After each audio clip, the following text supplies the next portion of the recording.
Hey everybody, another GMG review. Today we're taking a look at Warhammer Age of Sigmar Warcry, the Heart of Ghur, and this is my part 2 of the review. You can check out part 1 where I checked out the core book, how the current rules for Warcry are changing in this upcoming second edition of the rules.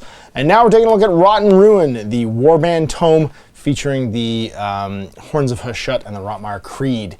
Two brand new warbands for the game. And what's up with that? Well, this is obviously taking a page from the Kill Team format. If you haven't played Warhammer 40k Kill Team, all of the warbands and kill teams themselves get sort of their own little feature book where you get special rules for them. In Kill Team, it's mostly about the equipment they can take and sort of like the spec ops things they can do to build their bases up. In this case, it's no different. You get special encampments you can make, cool quests you can go on, cool artifacts and skills to learn, and of course, your own unique fighters and reactions and stuff too. So it does spend about, well, it's 65 pages and spends the first half of the book just going through who these two factions are because, well, they're brand new to the game. The Horns of Hashut, well, for those of you who've been waiting for it, there's a lot of background here on what's been going on with the evil chaos worshipping Duardin, and that the legions of Hashut are made up entirely of Duardin, and that their unstoppable armies are marching across the mortal realms. The Horns of the Hashut are basically humans who worship them. They worship Hashut, and they go off as a vanguard to try and find the sort of like the paths forward, and as sort of like I guess what's the word, like pathfinders for the legions of the Chaos Duardin. And they're made up of 3 different units. They wear these big helms, and if you want to build yourself a Hashutar, which is this big helmet that they wear, then you can join the Hordes of Hashut. The Hashut, rather. They have aspirants called Shatterers, who are their sort of like they're wannabe Horns of Hashut folks. Now, the Rotmire Creed, they are all crazy alchemists who've been dealing in chemical weapons, and in doing so have, of course, infected themselves and are always on the lookout for weird new things that they can, you know, build new tainted sort of like things out of. And the people that follow around these guys are the rest of the Rotmire Creed. They're basically his failed experiments and the people he keeps adding stuff to. They all worship the Leech Lord, whether that's Festus the Leech Lord or that's actually Nurgle themselves, we don't really know. But they are going through the Skinslow Fen and trying to find stuff from that cool marsh here in the Gnarlwood. Now, of course, the MacGuffin for the Gnarlwood is there's a crashed Seraphon spaceship there called the Eye of Chotek, and everyone's trying to find what cool secrets lay within. And there it is, the Eye of Chotek. It's also called Talaxis. That's what the guy who discovers it calls it. And his maps and journals are leading all of these warbands to this place. So you get a nice background of what they've been doing in the Gnarlwood and sort of what their deal is. Like this guy's walking on stilts through the swamp. I think it's super cool. His friend is a toad. The background on the Horns of Hashut and Hashut themselves.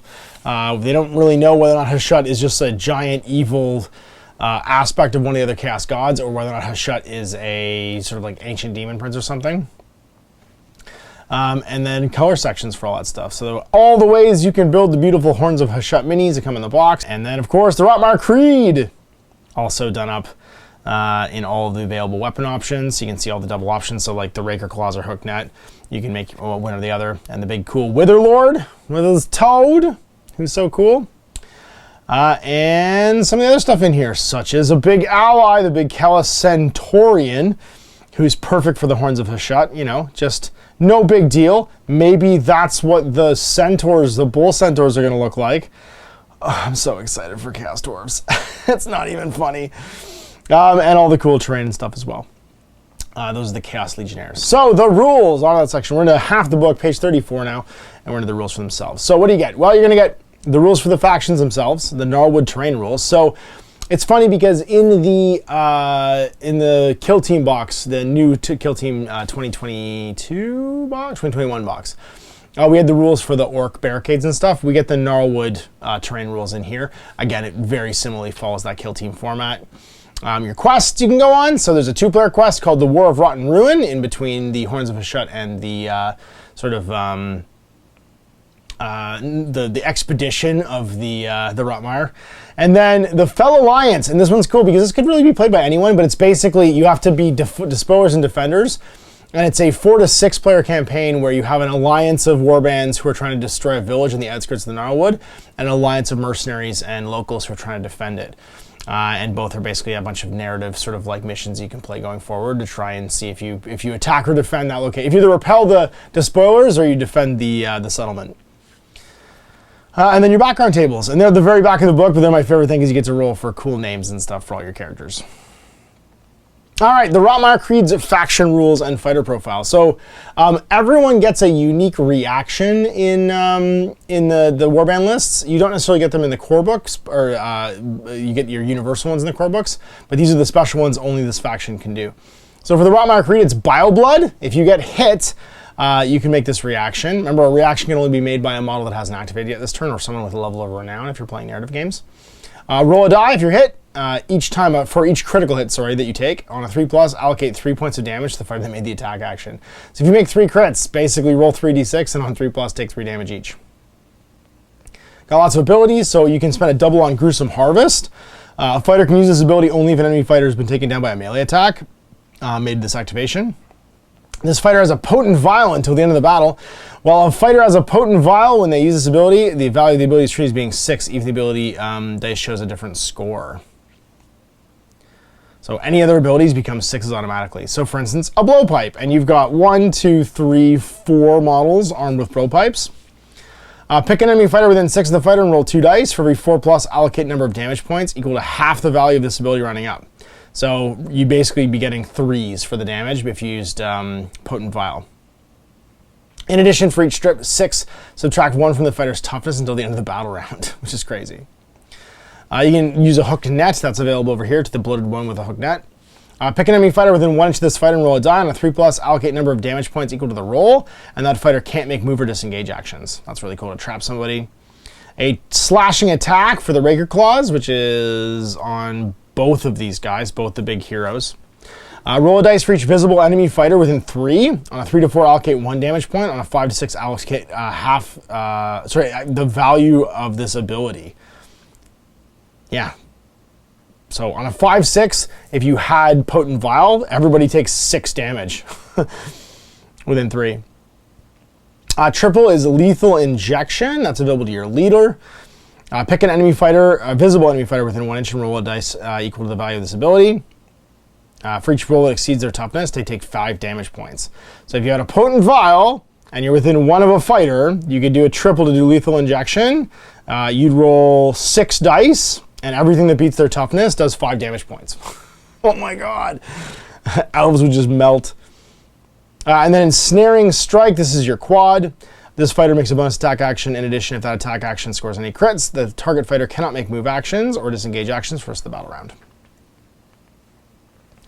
And then your fighters themselves, they're relatively slow. They make 4-inch moves. They've all got a fairly high heap of wounds. Even your basic Mirefolk have 10 wounds each. You're looking at 12 for the carrion catchers and 18 for the bloated ones, 20 on your leader. Everybody's toughness 4 though, except for the Bilewood Weapons guy. He's toughness 3, which is nice. So toughness 4, toughness 4, toughness 4, toughness 4, toughness 4, which makes him relatively tough. Toughness 4 on the guy with the shield, and just the Mirefolk with Bilewood Weapons is 3. And then your attack actions are relatively powerful. They're kind of mid-range. 2-inch reach for the Witherlord with 4 attacks at strength 4, doing 3/5. The Raker Claws is 1-inch range, 5 attacks at strength 4, doing 2/5. And then 1 less attack for the guy with the hook net.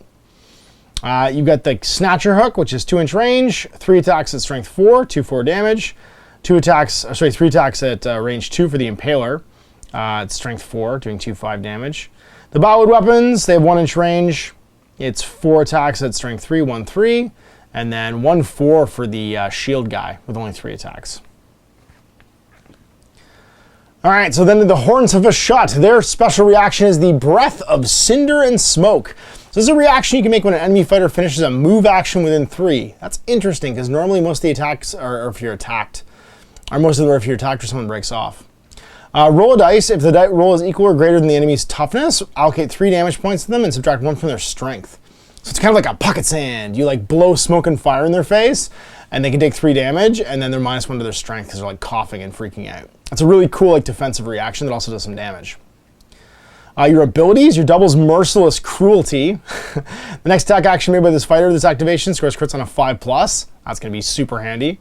If the target fighter is already has 5 or more damage points allocated to them before it's made. So once you get mad because someone's attacked you a whole bunch, once you get like mad because someone is already like bleeding out and hurt in front of you, you get to do 5+ crits against them. Stampede of Iron until the end of this fighter's activation. This is also a double. This one's for your big brutes. So all the guys with the helmets, except for the baby helmets. So the Demolishers. Oh no, they can all do it too. Never mind. All the helmet guys can do it. It's just the Shatterers that can't. Stampede of Iron until the end of this fighter's activation. The next time this fighter finishes a move action within 1 of an enemy, pick a visible enemy fighter within 1 and roll a die. On a 4/5, allocate a point of damage. On a 6, allocate of the value of this ability. So you want to try and go high. But you basically do like an impact attack with your helmet. Double Laid to Waste. A fighter can use this ability only if an enemy fighter has been taken down by an attack action made by them this activation. The fighter makes a bonus move or a bonus attack. So if you kill somebody, you get to do something else. Now that one's available to, it looks like, just your leader. Oh, and your champion, your Ruinator Alpha. Yeah, it's both leaders. Sorry, there's 2 different Ruinator Alphas. Your triple is Engulfing Flames of Dark Artifice. Pick a visible enemy fighter within 6 of this fighter and roll a number of dice equal to the value. For each 4+, allocate 3 damage points to the fighter. Then do the same for each other visible enemy fighter within 2 of that enemy, but instead of roll a number of dice equal to half the value of this ability rounding up. So that's your flamethrower guy, the Flame Hurler. He has this ability. Basically, he's going to fire his flamethrower within 6, and then you want to try and spend a triple high value. So if you get a good double, it'd be worth using your wild dice to grab that into a triple, and then just for every 4+, pick somebody within 6 and burn them to death. And then triple, so you don't want to stand and clump next to the Flame Hurler, basically. Your triple is Ash Bomb, and that's for, again, all the Ruinators. So everybody who's not a Demolisher. Or sorry, everybody's not a Shatterer, all the Ruinators and Demolishers. Pick a visible point within 6 of this fighter, the token, and put a token down there. It becomes an Ash Bomb. Well, an enemy fighter is within 3 of any Ash Bomb tokens. Subtract 1 from their toughness characteristic and subtract 1 from their attacks. And at the end of the battle round, remove the token. So basically give a debuff that you can throw. And again, anybody can throw it that's got a helmet. And then your quad is just for your leader, I believe. No, it's for your leaders. It's your alpha and your Ruinators. Yeah, so the Ruinators and the Ruinator Alphas can do it. It's Unleash the Raging Taurus. This fighter makes a bonus melee attack action. In addition, add 1 of the damage points allocated by each critical hit scored by that bonus action. So you get a super quad, you get a bonus melee, and it's +1 to its crits. So you become like 6, 5, and 5 for the Ruinators, which is a big, big swing. All right, and the Gnarlwood terrain rules. Now, again, you'll see this format's really similar to the one for Kill Team. Basically, they show you a picture of the terrain piece. You're going to use, it gives you everything for, there's a set of cards in this core box that is the Gnarlwood terrain cards. And I imagine when they do more terrain sets for this, because I'm betting they're going to do these double faction boxes like for Kill Team for Warcry, there's going to be another terrain set in each one, and they'll get their own terrain deck with its own keyword. So this is the Gnarlwood keyword. You have your Watchtower. It has a Warhorn. If a fighter's within 1 of the Warhorn, they can use this ability to call in reserves, so they can sound the alarm on a triple. A fighter can use this ability when they're within 1 of a Warhorn. Roll number of dice equal to the value of this ability. For each 4+, pick a fighter from your Warbands in reserve and set them on the battlefield within 3 horizontally of their deployment as normal. These fighters can be activated this battle round as normal. So basically, you can call in guys who haven't come in yet off the Warhound, which is really cool. Rope bridges, you can cut the ropes and destroy them. And you also can't put like objectives and treasure on them. Gnarl Orcs, they just count as obstacles, and you have a platform on them. A rib platform. The rib cage is deadly terrain and an obstacle. Lastly, the upper branches are unscalable, so don't come over that side. Rib cages are all just deadly obstacles. Ruins, palisades, and shattered posts. There's obstacles. Parts that are less than a inch high are low terrain, so you can jump over them. And the Campaign of Terror. These are your different things you can do. So you can basically go for 2 different kinds of quests for either heroic traits or dark alchemy for your cool like artifacts. The Fruits of Dark Alchemy is you pick an artifact of power from this table and note it in your quest log, and this is that you cannot pick an artifact of power already borne by a fighter in your warband. While embarked in this quest, you must keep track of the progress your warband makes, represented by a progress score. Add 1 each time a fighter in your warband uses the Gruesome Harvest ability. So every time you get a potent vial, you get 1 added to this. And add 2 to your progress score if you won the battle. In addition, you can pick a fighter from your warband and send them forth to search for the artifact. To do so, roll a dice and add the score of your progress score. In addition, on a 1, you get attacked and make an injury roll. And if you get a 10 or more, you complete this quest and you get the artifact you're looking for. So things like a Seeping Mask, each time your bearer activates, remove D3 damage points, or a Thrice Blessed Blade, add 1 to your strength a characteristic for melee attacks. In addition, add 1 of the damage points for your crits for your melee attacks. A Vial of Red Rot, it's a grenade once per battle, within 3 and a 2+. Allocate number of damage points equal to the roll. Cloak of the Mire Mist, you can't be visible from more than 6 away. Staff of the Rotmire, add 1 to your movement toughness. So very cool artifacts. And Leech Lord's Blessing. Pick a Witherlord from your warband that can gain a heroic trait, and then you go out in a trait. In the aftermath sequence, you can complete this quest if an enemy fighter was taken down by the lethal injection. So if you kill someone with that awesome quad, or is it the triple? You can grow wings. Once per battle, you can use this heroic trait to make a bonus move action and fly. A Bile Spurter. When you make the Bile Blood reaction, roll 3 dice instead of 1 for each crit scored. And Master Alchemist. When this fighter uses the lethal injection ability, roll an extra dice. Or Grim Harvester. When you use Gruesome Harvest, you also remove D6 damage points allocated to yourself. And then you can also do Putrid Transformation. And this is a quest that allows you to find a new encampment. So it gives you a special quest. You're going to add 1 to your harvest score each time you do the Gruesome Harvest ability in a campaign battle. And then once your harvest score is 7 or more, you can fight this battle. And if you win it, you gain this location for free. So this bespoke location, the Gruesome Totem. It's a dank hollow in the Gnarlwood. You get to add 1 to renown rolls made for warbands with the hero rune mark. And you can pick someone to send forth to try and find a spoil. So you can go and find these minor artifacts that are just for the Rotmire Creed. Like Tears of the Leech. Only a fighter with the Rotmire Creed rune mark and Scout rune mark can bear this artifact. When the bearer uses Blowpipe, you roll 3 dice instead of 2. Or a Gift from the Leech Lord. Pick an artifact of power from the Fruits of Dark Alchemy. And the Horns of Hashut quest, same sort of idea, Black-Hearted Ascension for gaining heroic traits, or Infernal Rewards for gaining Infernal Rewards, which is your artifacts. Pick an artifact of power, and then when embarked on this quest, you can keep track of your progress, represented by a progress score. In step 4 of the campaign, add 2 to your progress if you won, and an additional 2 if you were the attacker, whether you won or not. In addition, pick 1 fighter from your warband and send them forth. You can complete this quest. Basically, you roll a d6 and add your progress score. On a 15 or more, you complete it, and you get one of the artifacts.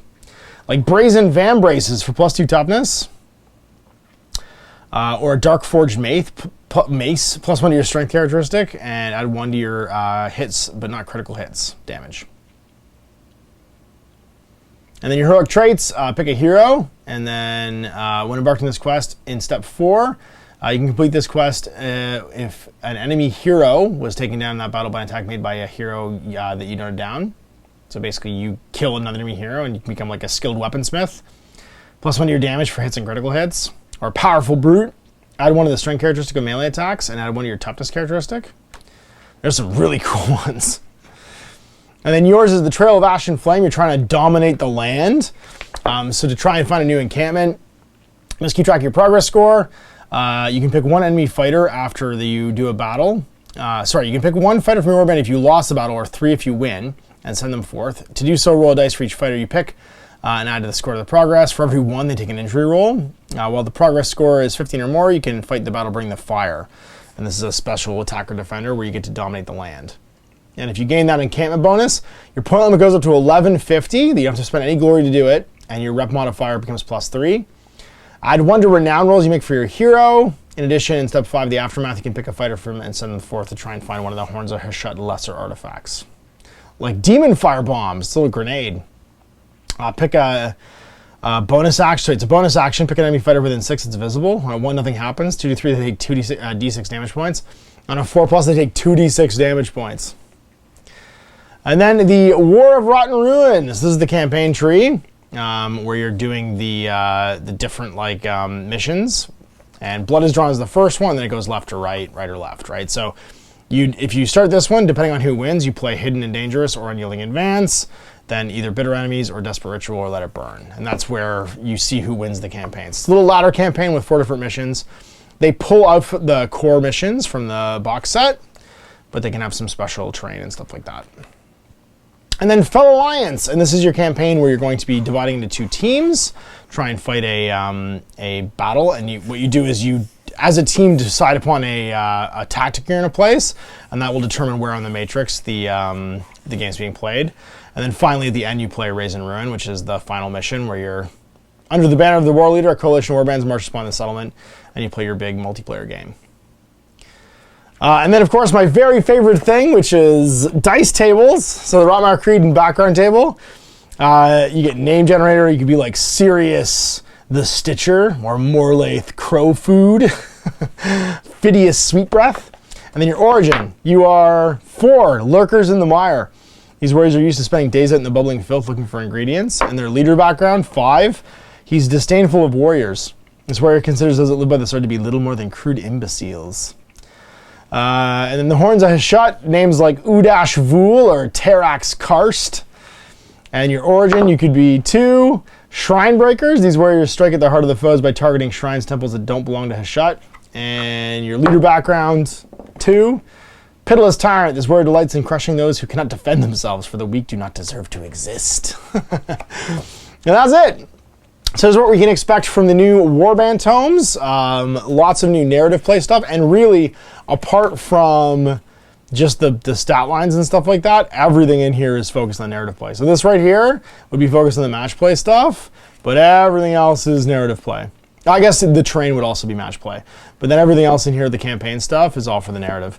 And I love that focus. I'm really excited about that. I think that giving each warband their own unique plot hooks, things that they're trying to do and find, their own unique artifacts and abilities and skills they can learn, is the layer that was missing from the first edition of Warcry that is going to give us reason to play it over and over again, which gives them lots more room to expand and keep going with these box sets, I hope, and add new things to Warcry. So anyway, big thanks for watching. I'll see you for more GMG reviews in the future. Till then, I'm Ash. Have a good night. Hey there, I hope you enjoyed that video. There are tons of other games already recorded for you to watch. Click over to my channel page if you haven't already, and have a look through the dozens of playlists full of videos. I guarantee you'll discover a game you haven't seen played before. I put out new videos 7 days a week, and every day is themed to a different genre as I continue to explore the wider world of gaming. Of course, none of that's possible without you, the viewer, so click a like and subscribe if you'd like to stay on top of what's happening here daily. My 2 kids and I are massively grateful to be able to have the flexibility of this job so I can always maximize my time with them. If you want to support me continue to put out this content, it's only possible because of my amazing backers on Patreon who support the studio, equipment, and model cost, as well as being how I make the bulk of my living. You can also help out by buying a t-shirt through Spreadshirt, a measuring gauge or widget from Death Ray Designs, or buying one of my games and supplements, like Last Days, Gamma Wolves, and Blaster. As a way of showing my appreciation, patrons get early access to new games and supplements that I write throughout the course of the year. Huge thanks for watching, it really does help out, and happy gaming.